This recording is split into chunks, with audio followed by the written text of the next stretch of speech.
আসসালামু আলাইকুম ওয়া রাহমাতুল্লাহি ওয়া বারাকাতুহু। বিসমিল্লাহির রহমানির রহিম। ওয়াতাসিমু বিহাবলিল্লাহি জামিআন ওয়া লা তাফাররাকু। সম্মানিত দর্শক শ্রোতাবৃন্দ, দেশের জনপ্রিয় টিভি চ্যানেল নিউজ 24 এর নিয়মিত আয়োজন ইসলাম ও আমরায় আমি ডক্টর ওয়ালিউর রহমান খান আপনাদের সকলকে স্বাগত জানাচ্ছি। আমরা ইসলামের বিভিন্ন বিষয় নিয়ে এখানে দেশের বিদগ্ধ শিক্ষক, শিক্ষাবিদ, আলেম ও মুফতিয়ানে কেরামের বক্তব্য আমরা শুনে থাকি, আলোচনা করি। আর এর পাশাপাশি বিষয়বস্তু এবং অন্যান্য ইসলামের জীবন ঘনিষ্ঠ বিষয়ে আপনাদের কোনো কিছু জানার থাকলে আপনারা প্রশ্ন করতে পারেন। টিভি স্ক্রিনে যে নাম্বার দেওয়া হবে সেই নাম্বারে আপনারা নাম বলে প্রশ্ন করবেন। আজ আমরা ইসলামের একটি সৌন্দর্য এবং গুরুত্বপূর্ণ অধ্যায় হলো ঐক্য, তাওহীদুল উম্মাহ, মুসলিম উম্মার ঐক্যের গুরুত্ব ও প্রয়োজনীয়তা, এবং এই বিষয়ে আমাদের প্রেক্ষাপট বাংলাদেশ এবং সারা পৃথিবী এই নিয়ে আলোচনা করব। তো মুসলিম উম্মার ঐক্য এই বিষয়ে আলোচনা করার জন্য আজ নিউজ 24 এর এই ইসলাম ও আমরা অনুষ্ঠানে আমন্ত্রিত হয়েছেন ঢাকা বিশ্ববিদ্যালয়ের উর্দু বিভাগের প্রফেসর ডক্টর মুফতি মোহাম্মদ গোলাম রাব্বানী।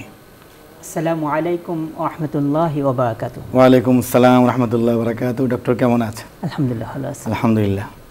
তো আমরা ইসলামে বা মুসলিম উম্মার ঐক্য সম্পর্কে আমরা আপনার কাছে শুনতে চাচ্ছি। জি, আমরা আসলে মুসলমান, আমাদের মহান প্রভু আল্লাহ তাআলা এক, আমাদের নবী হযরত মুহাম্মদ সাল্লাল্লাহু আলাইহি ওয়াসাল্লাম এক। আমরা মুসলমান হিসেবে সারা বিশ্বে যারা আছে তাদের মধ্যে যদি আমরা একতাবদ্ধ থাকতে পারি তাহলে সব কিছুতেই আমরা ইনশাল্লাহ এগিয়ে যাব। যেভাবে সাহাবায়ে কেরামের যুগে এগিয়ে গেছেন আমরাও সেভাবে এগিয়ে যাব। এখানে এই মুহূর্তে যদি আমরা দেখি, আমাদের সারা বিশ্ব দেখি, একটা হলো মুসলিম জগৎ, আরেকটা হলো কাফেরদের জগৎ। ওখানে বলা হচ্ছে আল কুফরু মিল্লাতুন ওয়াহিদা, কাফেররা এক, কিন্তু মুসলমান যে আছে সেটা আমরা কখনো কখনো এক হই, আবার কখনো কখনো এক হতে পারি না। কোনো কোনো ইস্যুতে হই, অধিকাংশ ইস্যুতে হতে পারি না। হ্যাঁ, কখনো কখনো এক যখন হই তখন ওই ইকবালের ওই কবিতায় মনে পড়ে, চীন ও আরব হামারা, হিন্দুস্তান হামারা, মুসলিম হে হাম, সারা জাহাঁ হামারা। মানে তখন আমরা মনে করি সারা বিশ্বকে আমরা মনে করি চীন আমাদের, আরব আমাদের, হিন্দুস্তান আমাদের, বাংলাদেশ আমাদের, পাকিস্তান আমাদের, ইরান আমাদের, এমনকি আমেরিকাও যদি বলি সেখানে যে মুসলমান অধ্যুষিত যে সংস্থা সবই আমাদের। তো সব জায়গায় আমরা আমাদের ভাইদের পাশে আমরা দাঁড়াবো, সব জায়গায় আমাদের জন্য কাজ করব, আমরা মুসলমানদের জন্য কাজ করব। এবং যারা মুসলমানদের সাথে বিদ্বেষে আসে না, অমুসলিম, তাদের জন্য আমরা উপকারী কাজ করব যদি তারা আমাদের আনুগত্যে থাকে। এভাবে আমরা কাজ করব, এই মানসিকতা থাকে। আবার মাঝে মাঝে দেখা যায় যে একটা শ্রেণী আছে, কাফের যারা আছে তারা ঐক্যবদ্ধ থাকে, এবং ঐক্যবদ্ধ থাকার পরে আমাদের মধ্যে অনৈক্য তৈরি করার চেষ্টা করে। ডিভাইড অ্যান্ড রুল যে বিষয়টা আছে, এই পলিসিটা তারা খুবই ফলো করে। আমাদেরকে একজনের পিছনে একজন লেলিয়ে দেয়, একজনেরকে বলে যে তোমাকে এই পদ দেওয়া হবে, তোমাকে এই পদ দেওয়া হবে, আবার পদে দুজনকে আবার দ্বন্দ্বে ফেলে দেয়। এভাবে তারা চেষ্টা করে আমাদেরকে অনৈক্য তৈরি করার জন্য। একটা কবিতা আবার মনে পড়ে গেল আল্লামা ইকবালের। উনি বলেছিলেন, ইউ তো সৈয়দ भी हो, मिर्ज़ा भी हो, अफ़गा भी हो, तुम सब कुछ हो, बताओ तुम मुसलमान भी हो। আমাদের আসলে আমরা সুন্নি নাকি শিয়া, আমরা ওয়াহাবি নাকি আমরা কি বলে অমুক, এই ধরনের যে ভাগ করা হচ্ছে আমাদের মধ্যে, অনেকগুলি ভাগ করে করে আমাদেরকে বারবার ভাগ করে দেওয়া হচ্ছে। তো আমাদের এটার থেকে বের হয়ে এসে যদি আমরা বলি যে আমি মুসলমান, এই কথাটা যদি আমাদের ভিতরে নিয়ে আসতে পারি, তাহলে আমরা এই যে বর্তমান সময় আমরা জানি, এটা তো আমরা চোখ বন্ধ করে রাখলেও হবে না। সারা বিশ্বে যে মুসলমান নিধন চলছে, মুসলমানদের উপর যে নির্যাতন চলছে, এই নির্যাতন কারা করতেছে? একটা গ্রুপ করতেছে। এই গ্রুপটাকে আবার আরেকটা কাফের রাষ্ট্র বা কাফের গ্রুপ যা আছে তারা তার আরেকটা দেশ তারা সমর্থন দিচ্ছে, সাপোর্ট দিচ্ছে, সহযোগিতা করতেছে, একদম পুরো রসদ পর্যন্ত দিচ্ছে। আবার যদি আমরা তাদের বিরুদ্ধে যাই তখন আমাদেরকে চোখ রাঙানি দিচ্ছে। আমরা আবার কখনো দেখা যাচ্ছে যে সেই চোখ রাঙানির কারণে আমাদের পদবি চলে যাবে বলে, আমাদের ক্ষমতা চলে যাবে বলে, আমাদের মানে সরকার থেকে আমি সটকে যাব বলে আমরা তখন সেই চোখ রাঙানির কারণে আমরা মাথা উঁচু করে দাঁড়াতে পারি না। মানে দেখা যাচ্ছে কি যে অনেকটা এই যে মৌলিক বিষয়ে তো হওয়ার কোনো কথা নেই, কারণ ঈমান, সালাত, সওম, যাকাত, হজ, কোরআনুল কারীম, নবী, এই বিষয়ে তো সবার এক এবং কর্মসূচিও এক, কিন্তু লক্ষ্যও এক, যে আল্লাহ সন্তুষ্টি এবং পরকালে নাজাত পাওয়া, পৃথিবীতে শান্তি প্রতিষ্ঠা করা। কিন্তু দেখা যাচ্ছে যে শাসকরা ক্ষমতায় থাকার জন্য অথবা ক্ষমতায় যাওয়ার জন্যে তারা একটা শ্রেণী তৈরি করছে। আবার দেখা যাচ্ছে যে আলেম সমাজ যারা, ওলামায়ে কেরাম যারা ঐক্যের আহ্বান জানাবেন, তাদের মধ্যেও বিভক্তি। এর কারণটা কি? মানে এবং বিশেষ করে আমাদের দেশে আমার একটা আপনার কাছে প্রশ্ন করতে ইচ্ছে করছে যে আমাদের দেশে মানে হকপন্থী বা আলেম সমাজের মধ্যে যত দল, যত গ্রুপ, যত মতবাদ বা এত কি পৃথিবীর আর কোথাও আছে কিনা? এর কারণটা কি? বিষয়টা হলো যে আমাদের দেশে যে এতগুলো গ্রুপ হচ্ছে, অন্যান্য জায়গায় এত গ্রুপ হয় না। হ্যাঁ, থাকতে পারে, কোথাও কোথাও থাকতে পারে, এর চেয়েও বেশি থাকতে পারে, কিন্তু সাধারণত আমাদের চোখের সামনে যে সমস্ত দেশগুলো আমরা দেখি, যে সমস্ত দেশের খবর রাখে, সেগুলিতে এতগুলো গ্রুপের কথা আসে না। কেন গ্রুপ হচ্ছে? সেটা এক নম্বর কারণ হলো পদবি। এখন মনে করেন দুইজন আছে, দুইজনই চাচ্ছে সভাপতি হবে, তো এখন সভাপতি তো একজন হতে পারবে, তাহলে একজন সেক্রেটারি হোক, না আমি সভাপতি হব, তাহলে কি করতে হবে? এখন আমি নতুন দল তৈরি করব, ওখানে গিয়ে আমি সভাপতি হব। ছোট দল হোক, আমার 15 জন 20 জন 1000 লোক হোক, অসুবিধা নেই, কিন্তু আমি তো সভাপতি। এই যে মানে খাহেশ বা এরকম যে মানসিকতা, এটা আমাদেরকে আসলে সবচেয়ে পিছিয়ে দিচ্ছে। আরেকটা বিষয় যেটা আছে, সবচেয়ে বড় কথা হলো যে আমাদের বিপক্ষ শক্তি যে আছে, তারা কখনো চায় না আমাদের ঐক্য। আমরা যদি মানে ইন্ধন আছে, উস্কানি আছে, কিন্তু আমরা মনে হচ্ছে যে আমাদের মধ্যেই কিছু ভাই সেই ইন্ধনটা গ্রহণ করছে, সেই উস্কানিতে সে যাচ্ছে এবং লোভ লালসায় পড়ে যাচ্ছে, মানে ভিতর থেকে হচ্ছে। আপনি যদি ইসলামী ইতিহাস পিছন থেকে আমরা দেখি, তাহলে দেখা যাচ্ছে যে সিফিনের যুদ্ধ কেন হলো? সেই তো মুনাফিকদের আব্দুল্লাহ ইবনে সাবা ষড়যন্ত্র। এভাবে আপনার 500 বছরের আব্বাসীয় খেলাফত ধ্বংস হলো কি, যে সরাসরি প্রথমে কাফেররা আক্রমণ করেনি, দেখা গেছে যে শিয়া সুন্নিদের বা একটা খারিজিদের অথবা মুতাজিলাদের একটা চক্রান্ত, মানে ইসলামেরই কোনো সেক্ট বা একটা উপদল থেকে হচ্ছে। তা আমাদের দেশেও এই মানে আপনি যদি বলছিলেন যে পদ পদবীর জন্য, এটি থেকে বেরিয়ে আসার উপায় কি? মানে একই দল, দেখেন একই নাম কিন্তু দুটি দল, একই কর্মসূচি, 3টি দল, একজন আমির, একজন মুরব্বী, হ্যাঁ, মানে মোহাম্মদুল হাফিজ হুজুর, ওনারই হ্যাঁ, মানে ওনারই অনুসারী 3টি দল। মানে এই যে তো এইরকম হচ্ছে, এই জায়গা থেকে বেরিয়ে আসার জন্য মূল শিক্ষাটা বা ইবরতটা কি হওয়া উচিত আপনার মনে করেন? এখানে যেটা হলো, যদি আমাদের ভিতরে যদি লিল্লাহিয়াত থাকে, আল্লাহর সন্তুষ্ট যদি উদ্দেশ্য থাকে, আর ইয়াদুল্লাহ আলাল জামা, ইয়াদুল্লাহ আলাল জামা যে আছে, এই কথাটা যদি আমার ভিতরে, হ্যাঁ, এই কথাটা যদি আমার ভিতরে যদি থাকে, যে আমরা যদি ঐক্যবদ্ধ থাকি তাহলে আল্লাহ তাআলার সাহায্য আসবে, আমরা যদি আরো মানে বেশি একত্র থাকতে পারি, আর ইস্যুতে বেশি, তা আমাদের আল্লাহর সাহায্য আসবে, এবং এতটুকু সাহায্য আসবে যে দেখা যাবে অন্য বিপক্ষ যারা আছে তারাও বলবে যে হুজুর কি বলেন, বা স্যার আপনি কি বলেন, বা জনাব কি বলেন। এভাবে তারা চিন্তা করবে। আমরা ওই পর্যায়ে যদি যেতে পারি, কিন্তু ওই পর্যায়ে পর্যন্ত আমরা যেতে চাচ্ছি না, কেন জানি মানে অল্পতে আমরা সন্তুষ্ট হয়ে যাচ্ছি। কাজেও বারাকা হবে। শুধু রাজনৈতিক বা সাংস্কৃতিক দল না, দেখুন এই যে প্রতিষ্ঠান, মাদ্রাসা, দেখা যাচ্ছে যে একজন প্রিন্সিপাল হওয়ার জন্য আরেকটা মাদ্রাসা করে চলেছেন, যেটা মানে অপরিহার্য নয়। এভাবে প্রতিষ্ঠান, তারপরে বিভিন্ন নামে এই বিভক্তি থেকে বেরিয়ে আসার আরও কিছু পথ আপনার কাছে শুনবো। তো দর্শকবৃন্দকে একটু প্রশ্ন করার জন্য আহ্বান করছি যে আমাদের টিভি স্ক্রিনে যে নাম্বার দেওয়া আছে, সেই নাম্বারে আপনারা আপনাদের এই বিষয়ে অথবা ইসলামের অন্য কোনো বিষয়ে, নামাজ, রোজা, হজ, যাকাত, আমলের বিষয়ে প্রশ্ন করবেন।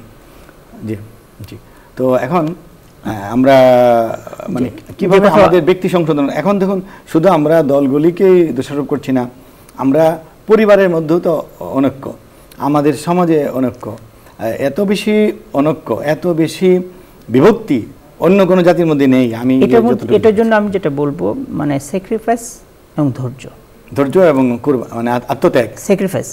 আপনি মনে করেন ঠিক আছে আপনি এবার সভাপতি হন, স্যাক্রিফাইস করলাম, একটা ধৈর্য ধরলাম, তাহলে কয়দিন পরে ওনার পরে তো আমার পালা আসবে, তাহলে আমার 1 বছর পরে বা 2 বছর পরে আমার পালা আসতেছে, তাহলে তো কোনো সমস্যা নেই। যদি আমরা এই স্যাক্রিফাইসটা করতে পারি এবং ধৈর্য ধরতে পারি যে হ্যাঁ কয়েকদিন পর আমার পালা আসবে, তাহলে কিন্তু আর সমস্যা হবে না। এটা অনেক বড় বিষয়। আর তৃতীয় যে বিষয়টা আছে, অন্যরা ডিবেট করার জন্য চেষ্টা করবে, তাদেরকে আমরা পাত্তা দেব না, এত বিষয়গুলো আমি করবো না। আমি এখানে এই প্রসঙ্গে একটা ইকবালের কবিতা খুব মাথায় আসতেছিল, সেটা লিখেছি। मनफात एक है इस कौम का, नुकसान भी एक है सबका नबी, दीन भी ईमा भी एक, हरम पाक भी अल्लाह भी कुरान भी एक, कुछ बड़ी बात थी মানে লাভ होते जो मुसलमान भी एक। এটা খুব কঠিন ছিল না, মানে আমাদের মুসলমান যদি এক হতো, লাভের জায়গায় এক, ক্ষতির জায়গায় এক, নবীও এক, হারাম মক্কা মদিনাও এক, আমাদের মুসলমানের ভিত্তিতে এক হয়ে যাওয়া উচিত। অনেক সুন্দর বলেছেন। আমরা একটা প্রশ্ন দিয়ে যাচ্ছি। আসসালামু আলাইকুম দর্শক, আপনার নাম বলে প্রশ্ন করুন। ওয়ালাইকুম আসসালাম ওয়া রাহমাতুল্লাহ। হযরত আমি আমার এই সন্তানের জন্য আমি এক ছাদের নিচে বাস করতে পারতেছি না, আমার কি করা উচিত? জি জি মোহতারাম, আপনার প্রশ্ন আমরা শুনেছি এবং আপনার কষ্ট আমরা উপলব্ধি করতে পারতেছি। বিষয়টা হলো সন্তান যখন বড় হয়ে যায়, বড় হয়ে যাওয়ার পরে আমরা যদি মনে করি যে তাকে আমরা একই ছাদের নিচে রাখবো, এটা চাওয়া হতে পারে, কিন্তু বাস্তবতা হলো সন্তানরা একই ছাদের নিচে থাকবে না। এটাই যদি আমরা মানে আগে থেকে মানসিকভাবে প্রস্তুতি নিতে পারি, তাহলে কোনো মানে কষ্ট পাবো না। আর যদি মনে করি যে না সন্তান তো আমার একই ছাদের নিচে থাকবে, থাকার কথা চলে, বাস্তবতা হলো যে আমি আমার লাইফটা যদি দেখি, আমার বাড়িতে সে গ্রামে ছিলাম, গ্রাম থেকে আমি কাজের প্রয়োজনে বোধহয় আলাদা হতে হয়, শহরে চলে আসতে হয়েছে। শহরে এখন আসার পরে দেখা যায় আমার সন্তানরা সে আবার দেখা যাবে লেখাপড়া করার জন্য অন্য জায়গায় চলে গেছে, হয়তো অন্য জায়গায় সেটেল হয়ে গেছে। এখন যদি আমি মনে করি যে না আমার কাছেই সে থাকবে, এই তাহলে আমি কষ্ট পাবো। আর যদি মনে করি যে না সে যদি থাকে আমার কাছে আলহামদুলিল্লাহ, যদি না থাকে কোনো সমস্যা নাই। এটা হলো প্রথম সান্ত্বনার বিষয়। আর দ্বিতীয় যে বিষয়টা আছে সেটা হলো আমি সন্তানকে বলবো যদি বড় ধরনের কোনো কষ্ট না হয়, সমস্যা না হয়, তাহলে মা বাবার সাথেই থাকা, হ্যাঁ এটা একটা বিষয়। আর কোনো কারণে যদি মা বাবার সাথে থাকা সম্ভব না হয়, তাহলে অবশ্যই মা বাবার খেদমতের জন্য একটা লোক ঠিক করে দেওয়া, প্লাস মাসিক খরচাটা যেন ঠিক মতো দেওয়া হয়। এমন যেন না হয় যে আমার সংসার চালাতে পারতেছি না, আমার বাবার সংসার কিভাবে চালাবো। নিজের সন্তানের মতোই নিজের সন্তান বা নিজে যা খাবে পিতামাতাকে তা খাওয়াতে হবে। তা পরবর্তী প্রশ্নকারী, আসসালামু আলাইকুম, নাম বলে প্রশ্ন করুন।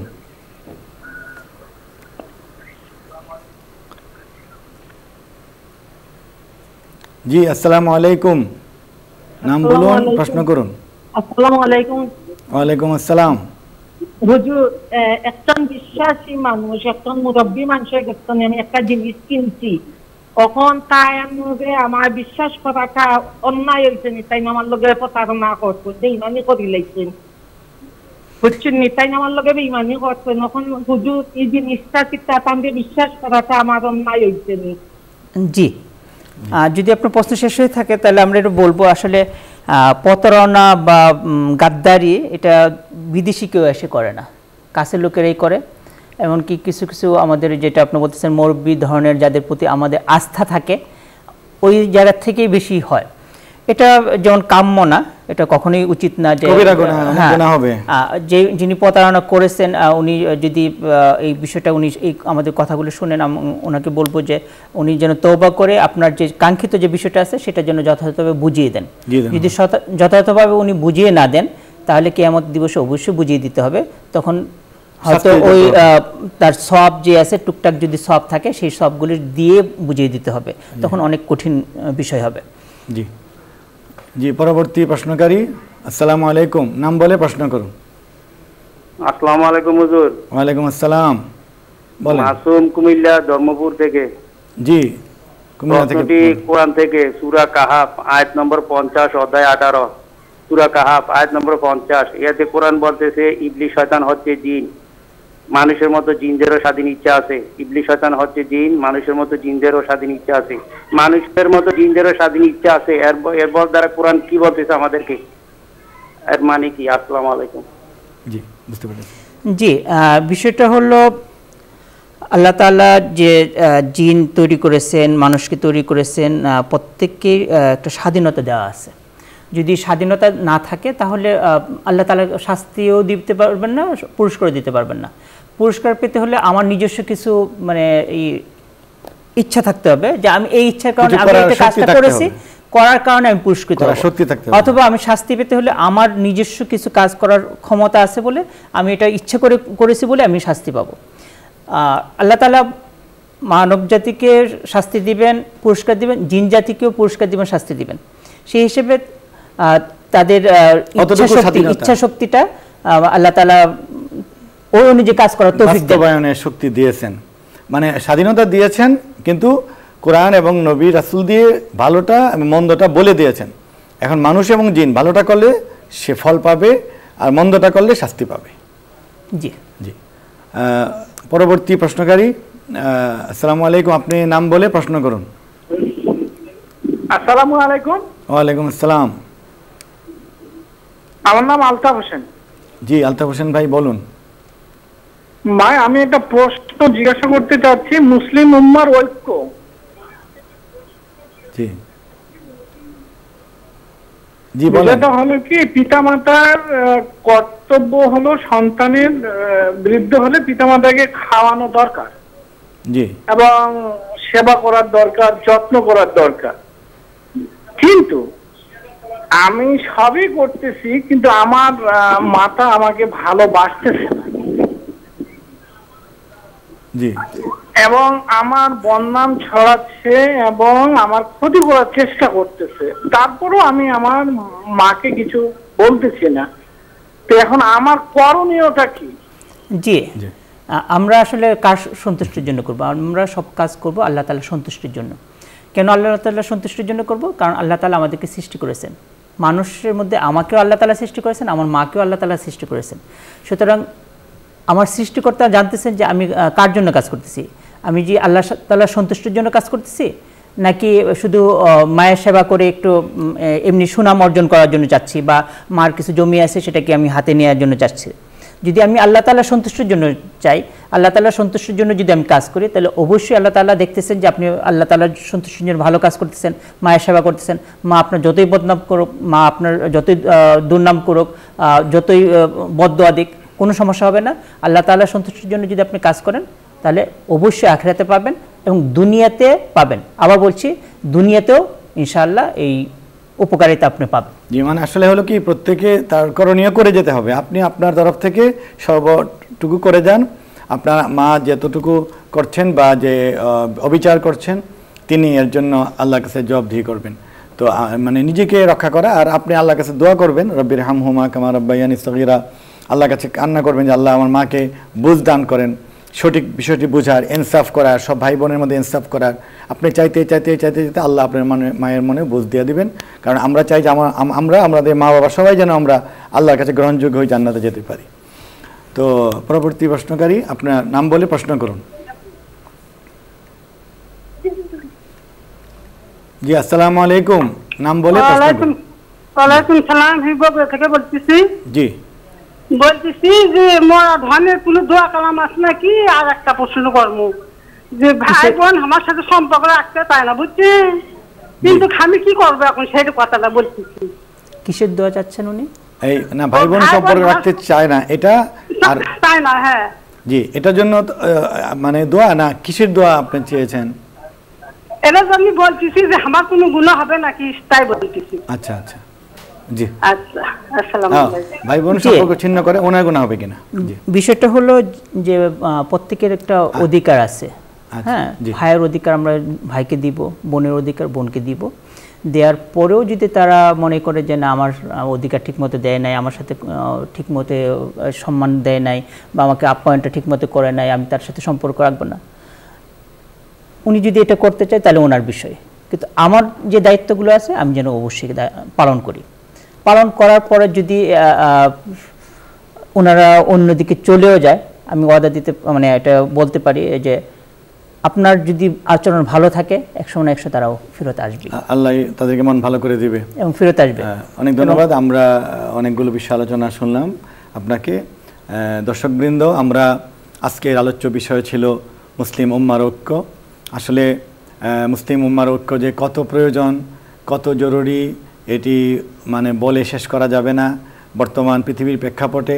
এবং আজ আমরা যখন কথা বলছি তখনও পৃথিবীতে মুসলিম এবং অমুসলিমের মধ্যে যে যুদ্ধ বা যুদ্ধের পরিস্থিতি, উত্তেজনা চলছে, এই সবসময় আমাদের এবং এখনও এই কথাটি আমাদের সকলের মনে আসছে যে আমাদের ঐক্য অনেক দরকার। মুসলিম শাসকদের ঐক্য জরুরি, মুসলিম নেতৃবৃন্দের ঐক্য জরুরি, ওলামাদের ঐক্য জরুরি। আমরা আল্লাহর কাছে প্রার্থনা করব, আজকে মোনাজাত হবে, ইচ্ছা করলে আপনারা সেই মোনাজাতে শরীক হতে পারেন। আল্লাহ যেন আমাদেরকে এক করে দেন। আল্লাহ যে কোরআনে বলেছেন ওয়াতাসিমু বিহাবলিল্লাহি জামিআন ওয়ালা তাফাররাকু, তোমরা আল্লাহর কোরআন বা আল্লাহর দ্বীনকে ধারণ করে ঐক্যবদ্ধ থাকো, তুমি বিভক্ত হয়েও না। এখন আমরা এই বিষয়ে দোয়া হবে। আজকে দোয়া পরিচালনা করবেন সম্মানিত অতিথি প্রফেসর ডক্টর মাওলানা গোলাম রাব্বানী। اللهم صل على النبي وعلى آله وصحبه أجمعين. اللهم صل على النبي وعلى آله وصحبه أجمعين. اللهم آمين. الحمد لله وكفى والسلام. الحمد لله رب العالمين الرحمن مالك الدين إياك نعبد وإياك نستعين اهدنا الصراط المستقيم صراط الذين أنعمت عليهم المغضوب عليهم ولا الضالين. آمين. اللهم أعطنا علما نافعا وعملا صالحا وفهما كاملا ورزقا واسعا وشفاء من كل داء وخلقا حسنا. يا الله, আমরা নিউজ 24 এর আয়োজনে ইসলাম ও আমরা প্রোগ্রামে যে সমস্ত লোক হাত তুলেছে, ইয়া আল্লাহ আমাদের হাতকে কবুল করো। আমিন। ইয়া আল্লাহ আমাদের গুনাহগুলোকে maaf করে দাও। আমিন। ইয়া আল্লাহ আমাদের গুনাহগুলোকে maaf করে দাও। আমিন। ইয়া আল্লাহ আমাদের গুনার তুলনায় তোমার অনুগ্রহ, তোমার দয়া অনেক বেশি। ইয়া আল্লাহ তুমি গফুর রহিম, আমাদেরকে মাফ করে দাও। আমিন। ইয়া আল্লাহ আমাদের গুনার কারণে আমরা শাস্তি ভোগ করতেছি। আল্লাহ আমরা অনৈক্য হয়ে যাচ্ছি আমাদের গুনার কারণে। ইয়া আল্লাহ আমাদের উপর কাফেররা শাস্তি দিচ্ছে গুনার কারণে। ইয়া আল্লাহ তোমাকে ভুলে যাওয়ার কারণে। ইয়া আল্লাহ আমরা এত শততা বিভক্ত হয়েছি।